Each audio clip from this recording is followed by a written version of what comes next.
Hello everyone.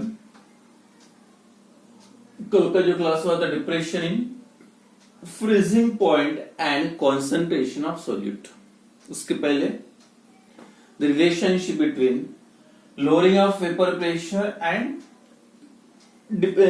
Depression in freezing point. जैसे जो दोनों का रिलेशन है, जितना वेपर प्रेशर कम होगा उतना फ्रीजिंग पॉइंट कम होते जाएगा। मतलब दोनों का जो डिक्रीज होने का सेम है। जैसे वेपर प्रेशर कम होता है, फ्रीजिंग पॉइंट भी कम होता है, लेकिन जो बॉइलिंग पॉइंट का होता है बॉइलिंग पॉइंट इंक्रीज होता है when non volatile solute is added to the solvent, but freezing point decreases when non volatile solute is added to the solvent.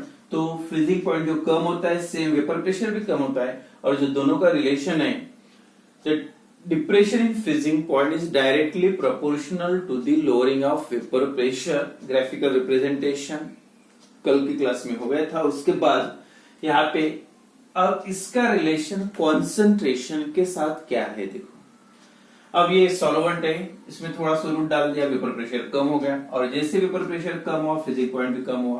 पहले यहाँ पे था, पहले सॉल्वेंट का फ्रीजिंग पॉइंट ये, फिर से अंदर आ गया, मतलब सोल्यूशन का और कम हुआ, और थोड़ा सा सोल्यूट डाला, थर्ड पॉइंट पे देखो, और वेपर प्रेशर, यानी जितना वेपर प्रेशर कम होते जाएगा उतना फ्रीजिंग पॉइंट भी कम होते जाएगा। लेकिन ये इफेक्ट किसका है? सोल्यूट ऐड करने से। सोल्यूट का कॉन्सेंट्रेशन जैसे बढ़ते जा रहे वैसे ही same concentration increases, vapour pressure decreases, freezing point is also decreases. तो आप बोल सकते हैं जो कॉन्सेंट्रेशन का रिलेशन जो है डिप्रेशन इन फ्रीजिंग पॉइंट के साथ डायरेक्ट नहीं है। जितना कॉन्सेंट्रेशन बढ़ाओगे उतना फ्रीजिंग पॉइंट कम होगा, मतलब उतना डिफरेंस बढ़ेगा सॉल्वेंट माइनस सॉल्यूशन का। तो del T F is directly proportional to the concentration of solution या solution containing non volatile solute. तो फिर से जैसे बॉइलिंग पॉइंट में कॉन्सेंट्रेशन टर्म कौन सा लिया था? Molality, small M, not capital M, क्योंकि कैपिटल एम डिपेंड करता है टेम्परेचर से, टेम्परेचर पे। टेम्परेचर चेंज होने से उसकी वैल्यू चेंज हो सकती है, इसलिए यहाँ पे भी सेम कॉन्सेंट्रेशन टर्म आपको यूज करना है। और वो कॉन्सेंट्रेशन टर्म कौन सा है? That is molality, small M. तो del T F is directly proportional to M, then del T F is equal to K F into M. और यहाँ पे के एफ जो क्या है? Proportionality constant, and that proportionality constant is also called as, क्या बोलते हैं उसको? Kf is also called as cryoscopic constant और molar depression constant और freezing point depression constant। तीन में से कोई भी नाम से उसको बोल सकते हैं। cryoscopic constant Kf, molar depression constant और फ्रीजिंग पॉइंट डिप्रेशन कांस्टेंट। उसकी सेम डेफिनेशन भी इंपॉर्टेंट डेफिनेशन है। जब डेफिनेशन आपको लिखना रहा तो जैसे बॉइलिंग पॉइंट इलेवेशन, ये बुलोस्कोपिक कांस्टेंट या boiling point elevation constant, same definition है। जहां जहां वहां पे जो आपने बॉइलिंग पॉइंट वर्ड यूज किया उसके जगह पे बस फ्रीजिंग पॉइंट यूज करना है, बाकी सेम डेफिनेशन है। तो के एफ इज इक्वल टू, अब के एफ की डेफिनेशन कैसे आएगी? फ्रॉम सपोज इक्वेशन नंबर 1, और इक्वेशन 1 के हिसाब से सपोज m की वैल्यू अगर 1 ले ली, यानी सॉल्यूशन जो आपने बनाया वो कितना? 1 मोल सोल्यूट डिसॉल्व करके, मतलब सॉल्यूशन कितना बन गया? 1 molar. If the m is equal to 1 then this equation 1 become, equation क्या हो जाएगा? देखो, del T F is equal to K F. अगर m की वैल्यू यहाँ पे आपने 1 लिखी तो प्लस सॉल्यूशन की जब मोलैलिटी, सॉल्यूशन की मोलैलिटी जब 1 होती है तब Kf का मतलब क्या? वो डेल टी एफ है। Kf is again del T F, but the concentration of solution is 1 molar. जब कोई भी एक, और ये जो value, that this value is fix for a particular solvent, कोई भी एक सॉल्वेंट के लिए वैल्यू कभी चेंज नहीं होगी। अगर वाटर है तो वाटर का 0.81 ये जो वैल्यू है, हर कोई भी सोल्यूट उसमें डिजोल्व करो, अगर वो 1 मोल आपने डाला होगा सोल्यूट सॉल्वेंट में, तो उसका जो सॉल्यूशन बनेगा उसका फ्रीजिंग पॉइंट कितने से कम होगा? 0.18 से होगा। 2 मोल रहते इंटू 2 कर दो, डबल से होगा, या 3 मोलर सोल्यूशन आएगा तो स्टेप से। तो 1 मोलर की वैल्यू जो होती है that is called as the KF. तो क्या है डेफिनेशन? मतलब del TF is also KF but when the molality of solution is 1. तो KF is या cryoscopic constant या molar depression constant is defined as that is the depression in freezing point produced by a 1 molar solution of non-volatile solute या 1 molar solution इतना भी लिखा तो चलेगा. Depression in freezing point produced by a 1 molar solution is called as a cryoscopic constant. Depression in freezing point produced by a 1 molar solution. और के B की value definition क्या है? Elevation in boiling point produced by the 1 molar solution. Depression in freezing point, elevation in the boiling point. Boiling point elevate होता है, बढ़ता है, और freezing point क्या होता है? कम होता है सोल्यूट डालने से. अब जब 1 मोल डालोगे, जो भी फ्रीजिंग पॉइंट कम होता है उसको बोलना है KF, या 1 मोल डालोगे जो भी बॉइलिंग पॉइंट बढ़ता है उसको बोलना है KB. हो गया ऑलरेडी इसके पहले के क्लास में. तो del TF is equal to KF and KF की वैल्यू डेल TF इतनी कब आती है? जब वो सॉल्यूशन की मोलारिटी कितनी होना चाहिए? 1 molar. When the solution is 1 molar then the depression in freezing point produce that is called as a cryoscopic constant, molar elevation constant और फ्रीजिंग पॉइंट डिप्रेशन कांस्टेंट. अब सेकंड आता है what is the unit of KF. Same जैसे KB का unit था इसका भी unit same आएगा. देखो KF इज इक्वल टू क्या होगा? ये रीअरेंज करने के बाद that is del TF upon M. KF is equal to del TF upon M, molality of solution. और ये जो del TF है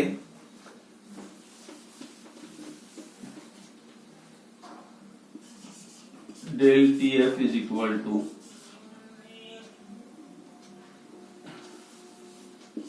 KF is equal to del TF upon M. अब del TF टेम्परेचर का difference है, freezing point of solvent minus freezing point of solution, TF 0 minus TF. तो temperature के लिए यूनिट कौन सा है? केल्विन या डिग्री सेल्सियस भी ले सकते हैं, केल्विन. और मोलारिटी का यूनिट है मोल पर केजी. तो क्या हो जाएगा? केजी डिनोमिनेटर में, मोल ये अगर ऊपर जाएगा तो न्यूमरेटर में चला जाएगा. मतलब फाइनल यूनिट केल्विन केजी पर मोल. सेम यूनिट भी आता है कभी कभी एग्जाम में, याद रखो. The unit of KF is kelvin KG पर मोल और डिग्री सेल्सियस केजी पर मोल. अगर टेम्परेचर डिग्री सेल्सियस में दिया तो डिग्री सेल्सियस में भी हो सकता. तो ये यूनिट KF और KB के लिए कॉमन, इसलिए बताया मैंने पहले. ये दोनों का पढ़ते टाइम अलग से पढ़ने की जरूरत नहीं. बस इसके जगह पे जैसे TF 0 माइनस TF और डेल TB के लिए उल्टा था TB सोल्यूशन माइनस सॉल्वेंट, क्योंकि TB minus TB 0 solution minus solvent. यहाँ पे सॉल्वेंट माइनस सोल्यूशन, बस इतना डिफरेंस है दोनों में. और बाकी सभी फार्मूले या उसके बाद जो आता है नेक्स्ट लास्ट टॉपिक इसका, तो depression in freezing point and molar mass of non volatile solute. अब नॉन वोलेटाइल सोल्यूट का अगर आपको मोलर मास निकालना है तो हाउ विल यू डिटरमाइन? ये क्वेश्चन आ सकता. How will you determine the molar mass of non volatile solute from depression in freezing point and molar mass of non volatile solute. तो non volatile solute का molar मास determine करना है from depression in freezing point या freezing point depression का use करके अगर molar mass निकालना है तो कैसे निकालोगे? सेम फार्मूला है, कुछ भी चेंज नहीं है. बस जो आप फार्मूला लिखते direct del TF is equal to KF into M, और M के जगह पे लिखना है क्या है? जो मोलरिटी का फार्मूला है वो पुट कर दो, सीधा आपको फार्मूला मिल जाएगा.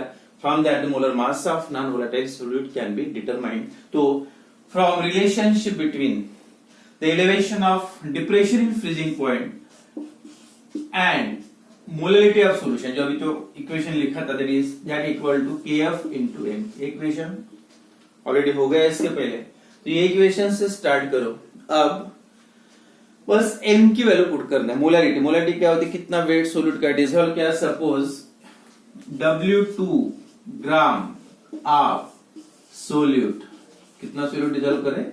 W2 gram of solute that dissolved in W1 gram of solvent, W1 gram of solvent and M2 मतलब 2 सोल्यूट, ये 2 मतलब सोल्यूट के लिए और ये सॉल्वेंट के लिए, M2 be the molar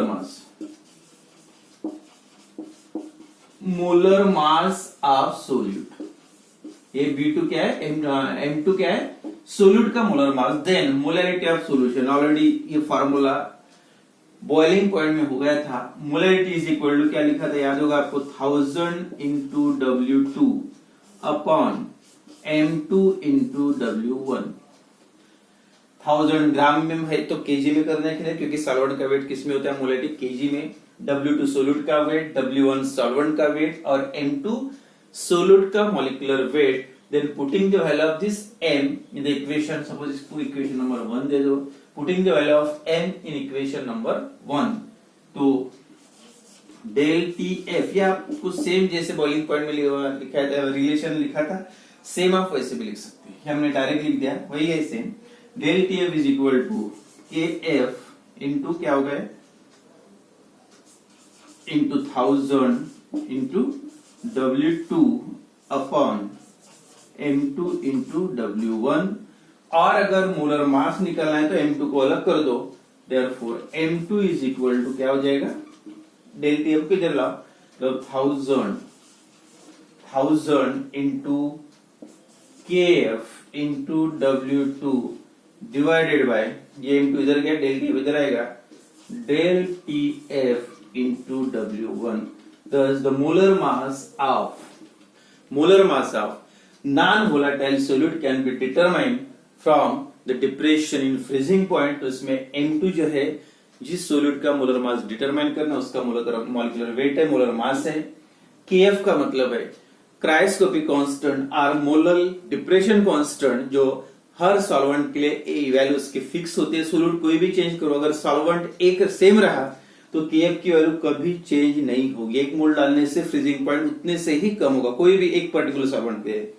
W2 का मतलब है कितना सोल्यूट आपने सॉल्वेंट में डिसॉल्व किया था, और ये W1 weight of solvent in gram, और सॉल्वेंट का वेट कितने सॉल्वेंट में कितना सोल्यूट कितना सॉल्वेंट, और डेल TF अगर डायरेक्टली दिया है तो ठीक है, कभी कभी सॉल्वेंट और सॉल्यूशन का फ्रीजिंग पॉइंट दिया होता है तब आप कर सकते हैं डेल TF की वैल्यू निकालने के लिए TF0 माइनस TF, मतलब सॉल्वेंट का boiling point freezing point minus solution का freezing point, that gives the value of del TF. In this way, the molar mass of non-volatile solute can be determined by using depression in freezing point. Same है, boiling point और freezing point में ज्यादा difference नहीं है। अब एक problem लेंगे, depression in freezing point का, सेम बॉइलिंग पॉइंट का वैसे से इसका भी ज्यादा डिफरेंस नहीं है दोनों में। तो लास्ट जो कोलिगेटिव प्रॉपर्टी है 3 हो गए 4 में से, lowering of vapour pressure, elevation of boiling point, depression in freezing point, and last है ऑस्मोटिक प्रेशर। उसके पहले इसके फ्रीजिंग पॉइंट का एक प्रॉब्लम लेंगे, तो ऑलरेडी सॉल्व प्रॉब्लम है, देखो 1.02 gram of urea, 1.02 gram of urea when dissolved in 1.02 gram of urea when dissolved in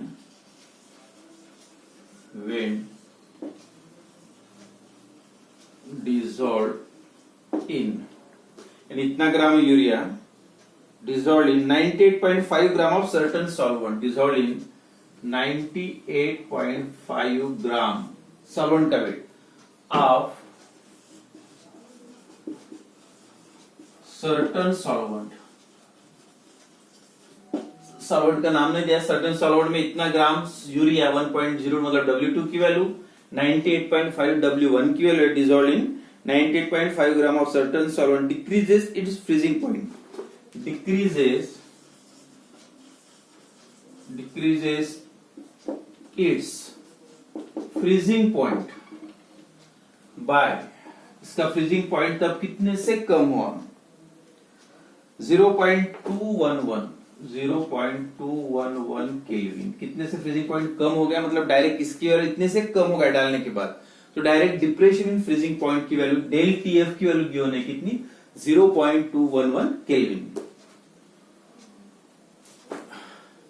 1.609 gram 1.609 gram of unknown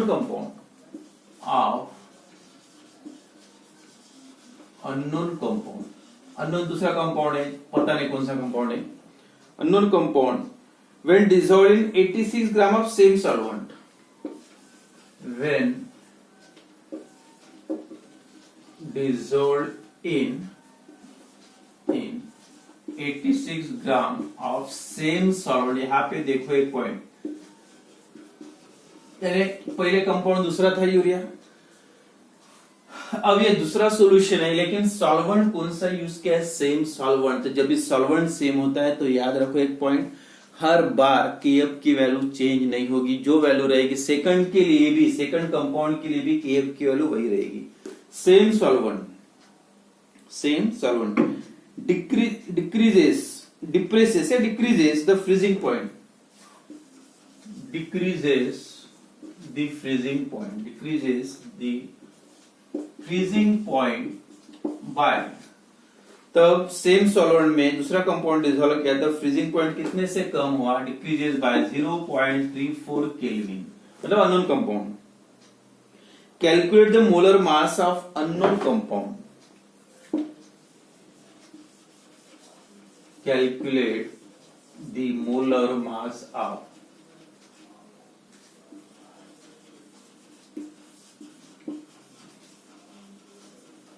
unknown compound. जो अननोन कंपाउंड है आपको पता नहीं, उसका मोलर मास निकालना है, मतलब M2 की वैल्यू निकालना है। लेकिन यहाँ पे देखो दो टाइप के सॉल्यूशन है, दो सॉल्यूशन है, एक यूरिया का सॉल्यूशन और दूसरा अननोन कंपाउंड जो पता नहीं, जिसका मोलर मास आपको निकालना है। अब और given molar mass of urea का मोलर मास दिया है that equal to 60 gram. Urea का मोलिकुलर मास कितना है, 60 ग्राम दिया है यूरिया अननोन कंपाउंड का, लेकिन अननोन कंपाउंड का आपको मोलर मास निकालना है। अब एक क्लियर हो गया आपको कि केएफ की वैल्यू जो है वो दोनों के लिए सेम रहेगी, क्योंकि सॉल्वेंट आप सेम यूज करें, इसलिए आपको दो टाइप से निकाल सकते हैं। पहले सेम फार्मूला यूज करो, केएफ निकालो क्योंकि उसका मॉलिक्यूलर वेट भी है, यूरिया का वेट भी है, सॉल्वेंट का वेट भी है, और डेल टीएफ की वैल्यू भी, सभी टर्म्स है जो अभी फार्मूला लिखा था उसके हिसाब से। तो आप केएफ की वैल्यू छोड़ के केएफ की वैल्यू निकाल लो, पहला यूरिया का सॉल्यूशन यूज करके, और उसके बाद KF calculate as solvent is same. जब सॉल्वेंट सेम रहेगा तो सेकंड सॉल्यूशन के लिए भी केएफ की वैल्यू वही रहेगी।